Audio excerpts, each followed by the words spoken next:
Office of the United Nations high commissioner for human rights OHCHR संयुक्त राष्ट्र का वह प्रमुख संस्थान है जो पूरी दुनिया में मानव अधिकारों की रक्षा और प्रचार करता है। इसका नेतृत्व United Nations high commissioner for human rights करते हैं, जिन्हें महासचिव द्वारा नियुक्त किया जाता है।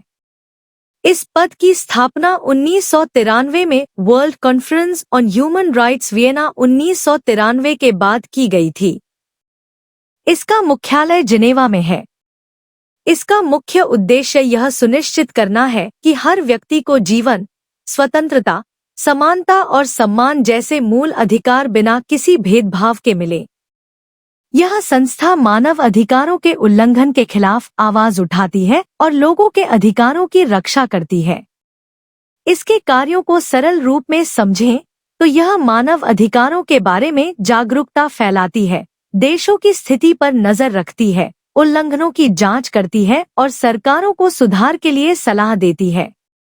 यह देशों को उनके कानून और संस्थाओं को बेहतर बनाने में भी मदद करती है और पीड़ितों की समस्याओं को अंतर्राष्ट्रीय स्तर पर उठाती है। इस संस्था के पास सीधे सजा देने की शक्ति नहीं होती, लेकिन यह अपनी रिपोर्ट और बयानों के माध्यम से देशों पर दबाव बनाती है। यह विभिन्न जांच समितियां बनाती है और संयुक्त राष्ट्र की संस्थाओं को रिपोर्ट प्रस्तुत करती है। एक महत्वपूर्ण उदाहरण म्यांमार के रोहिंग्या लोगों का मामला है। ओचर ने वहां मानव अधिकारों के गंभीर उल्लंघन जैसे हिंसा, विस्थापन और भेदभाव की जानकारी दी। इन रिपोर्टों के कारण यह मुद्दा पूरी दुनिया के सामने आया और म्यांमार पर अंतर्राष्ट्रीय दबाव बढ़ा। इससे स्पष्ट होता है कि यह संस्था मानव अधिकारों की रक्षा में महत्वपूर्ण भूमिका निभाती है।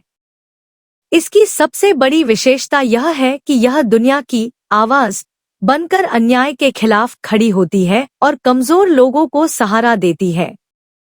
हालांकि इसकी कुछ सीमाएं भी हैं, जैसे कि यह देशों पर सीधे कार्रवाई नहीं कर सकती और इसे देशों के सहयोग की आवश्यकता होती है।